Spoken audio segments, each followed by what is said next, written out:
Trade deal की बात करें इंडिया और यूएस का, तो दिक्कत ये है यूएस क्यों इंडिया के पीछे ये सब धमका रहा है, डरा रहा है, ये सब क्यों क्यों ट्रम्प साहब इंडिया के पीछे पागल हो गए हैं।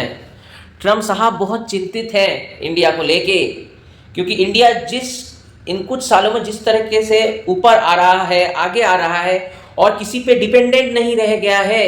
इंडिया यूएस के ऊपर डिपेंडेंट नहीं रहना चाह रहा है, ये साफ साफ दिख रहा है उसके डी डॉलराइजेशन प्रोसेस से। इंडिया यूएसए के अलावा 24 और कंट्रीज से ट्रेड कर रहा है और वो भी उसमें डॉलर डिपेंडेंसी नहीं रख रहा है, वो उस देश के करेंसी के साथ ट्रेड करने को राजी हो रहा है। यही प्रॉब्लम है डोनाल्ड ट्रंप साहब का। इंडिया रशिया से ऑयल खरीद रहा है, ये प्रॉब्लम नहीं है डोनाल्ड ट्रंप साहब का। इंडिया खुद पर डिपेंडेंट हो गया है, इंडिया डॉलर पे डिपेंडेंट नहीं रहना चाह रहा है और वो इंडिया डी डॉलराइजेशन का प्रोसेस जो ला रहा है, इससे यूएस चिंतित है, ट्रंप साहब चिंतित हैं। तो ये चिंता होने के कारण ये यूएस जो उल्टा सीधा बात कर रहा है, ये टैरिफ लगा देंगे, वो लगा देंगे, कुछ नहीं लगा पाएंगे। आप फार्मास्यूटिकल्स की बात करते हैं, यूएस फार्मा की बात करते हैं, वो 200% टैरिफ लगा के देखें। 200% टैरिफ लगाइए आप, इंडिया राजी है।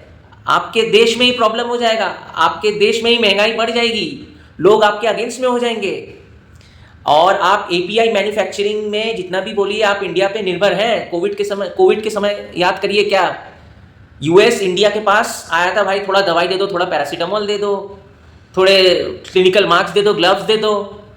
तो जहां एक समय 90% एपीआई मैन्युफैक्चर दवाई, जो एपीआई इंग्रेडिएंट्स जो चाइना दिया करता था 90%, वो अब इंडिया 76% इंडिया देता है।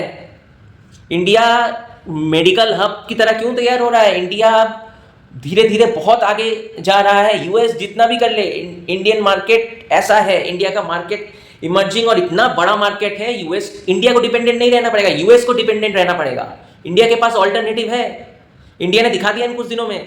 आप धमकी देते हैं, ट्रम्प साहब धमकी देते हैं, तो इंडिया, मोदी साहब जाके यूके से ट्रेड डील साइन कराते हैं। इंडिया यूके से trade deal, free trade deal sign कर रहा है, ये बहुत बड़ी बात है।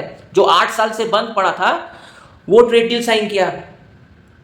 तो उधर से चाइना अगर कोशिश कर रहा है इंडिया को दबाने का, rare earth metals and minerals का एक्सपोर्ट बंद कर दिया, तो इंडिया खुद चालू कर देगा। India Africa